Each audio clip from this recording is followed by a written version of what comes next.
This year's coverage of the 2023 Premium Cigar Association Trade Show was produced by Tobacco Talk Media.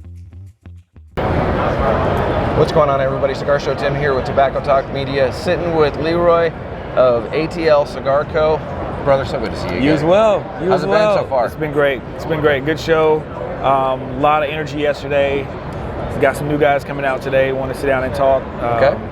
Been hearing about us. Just met with a guy. He was like, "You guys came on my radar about, a year ago, year and a half ago, and you haven't gotten off yet."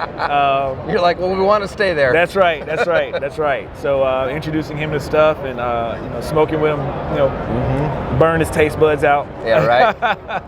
Yeah, very cool. So you're smoking something. One of the new things that you've got here, because you've got a whole bunch of new stuff. We do. New formats. Tell me about what you have. Yeah. So right now I'm smoking the Good Trouble. The Good Trouble was one of the first cigars we came out with. It's in honor of the late Congressman John Lewis. He's meant a lot to our city, meant a lot to me, to my family. I wanted to honor him. He was not a cigar smoker himself, but this is what I do. So this is how I wanted to honor him. Nothing wrong with that at all. In this way. And so we, the new format is we came over and brought it over to Luciano since we've been with him, and he's been blending stuff with us. We figured it was time for an update, refresh of the blend a little bit. So we've done that. We've updated the blend, added some new stuff. For example, this one now has a Ecuadorian Connecticut binder on it. Which a lot of people don't do because Connecticut is not cheap. But we felt like it really enhanced the cigar a lot and brought out some of the flavors that we were trying to capture in the original one. This Connecticut really does it for us. And so we put a Ecuadorian Rosado HVA wrapper on top of that to capture the flavors that we had in the original Habano, but this is a little bit different. It pops a little bit more. Nice. So this is a great smoke. So we came out with this new size. It's the Corona. So so it's been going good for us. And I love smaller ring gauges. I live in the 45 to 50 ring gauge range is like my sweet spot. So when I heard what you were doing with the new size and everything, I was like, okay, that's I'm sold. Yeah, I wanted to go to smaller ring gauges for myself as well. A lot of our customer base is typically a larger ring gauge, but for me, 52 to 54 has always been kind of my go-to.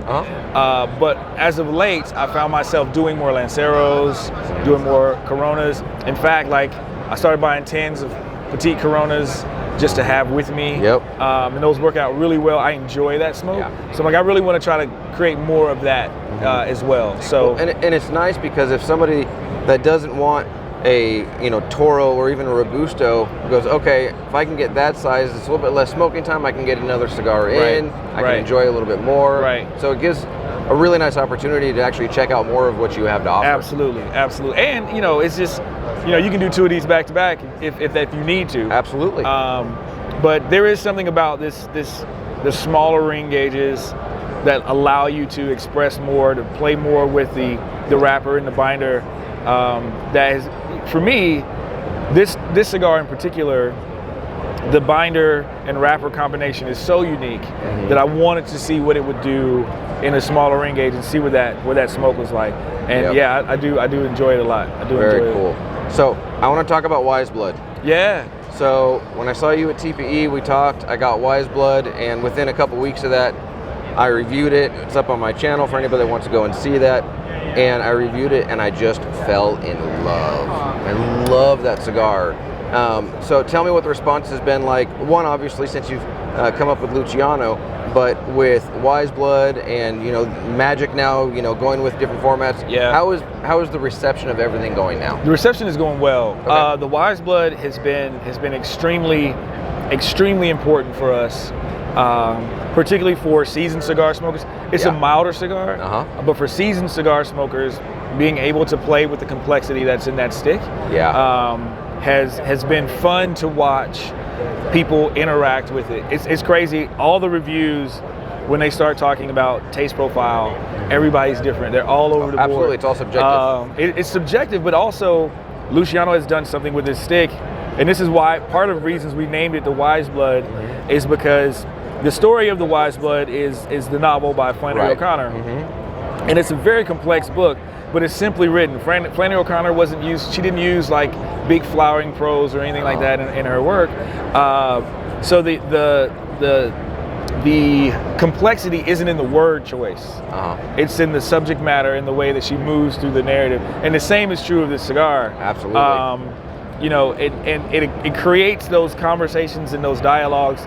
Both of us could be sitting here smoking a cigar. We start talking about it. We're going to have two completely different experiences. Absolutely. With that cigar. You go, I'm getting a little bit of nuttiness and caramel and some minerality, and I'm going, well, I'm getting some mild earth and cinnamon. Correct. And we're smoking the same blend, same cigar, roll the same, but because of who we are and our individual experiences, it changes the smoke as we smoke it. It's a very sensitive cigar, and I love that. And it calls to what the book is about, allowing different people to engage with it in different ways. And so the reception has been great for that.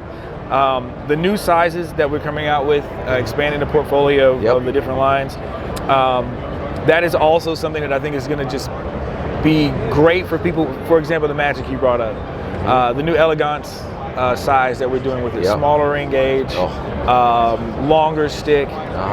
Same with the black. We're doing a double Robusto in that, longer smoke, smaller ring gauge. Allows people to have some different, experiences with the cigar that I'm just excited to let people have. Well, and that ring gauge caters to the cigar nerds, because everybody's used to Robusto, Toro, Gordo, Churchill, Lons, all those other things. But as soon as you start getting into the skinnier, the Coronas, the Lonsdales, the Lanceros, you get more into the nerd, area of cigars, and they just geek out because I personally like a smaller ring gauge because I like how much more the wrapper plays into the flavor profile. That's right. And I think with these particular cigars, the wrappers, just the fermentation process that we use at Luciano really allows, particularly with the black and the Magic, those the San Andreas wrapper that we use and the fermentation process that we go through with it really draws out some great stuff. Magic in particular,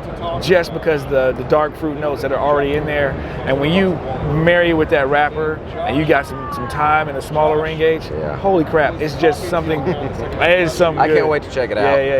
It's gonna be, it's gonna be great. That's awesome. It's gonna be great. So, how has this show been now that you've got, this is your second show up with Luciano and partnered up with him and doing all of that? Are you getting much more frequent, return and hey, I got to get more, and getting the turns in the humidors and all that kind of stuff? Is picking up now? We are because we're able to. What Luciano has allowed us to do is to expand our footprint to be able to get this to more people. And so I think that has allowed us to touch markets that we weren't in before. But also we've been able to touch some different smokers that we hadn't been able to touch before. And they're able to, to see that ATL isn't just the Atlanta city code, you know what I'm saying? That it is a place for great cigars, great cigars to come out of, and to be able to recognize Atlanta and see it as that. Well, and we've talked about this before, but that I love, when I review cigars, I love talking about the backstory. Having a story behind a cigar in my opinion, carries so much more weight with the cigar, because when you learn the background on it, I was just talking with Panda, the background, all those different things, just like there's a much easier way to just connect with that cigar. I mean, you can put out a cigar to put out a cigar. It can be the greatest cigar in the world, and there's nothing wrong with that. But when you can tell a story with a cigar, as you do with every single one of yours, there's just something sort of magnetic about it. I appreciate that. I mean, and that's important for us. I mean, like you said, there are thousands of cigars. We want to tell stories. We want connection with our cigars. We want you to connect to them and find yourself in them and to learn something through our cigars. And that's the plan. When you sit down, I want you to say, oh, man, that was a phenomenal stick. But I also want you to say, man, I want to know more about this John Lewis guy and what he stood for. I want to know more about being accessible, being approachable, and thinking through those things while you're enjoying this cigar. That's the goal. That's the goal. Very cool. So obviously we've got the new formats. Are you working on any projects currently that you're able to talk about, or is there anything that you're working on? So we have some stuff that we're working on. We have We have a cigar that we're working on that we're going to try to come out with next year. Okay. We're still working on the blend on that. Sure. I'm leaning towards an Oscuro. We haven't done one of those. And I'm trying to be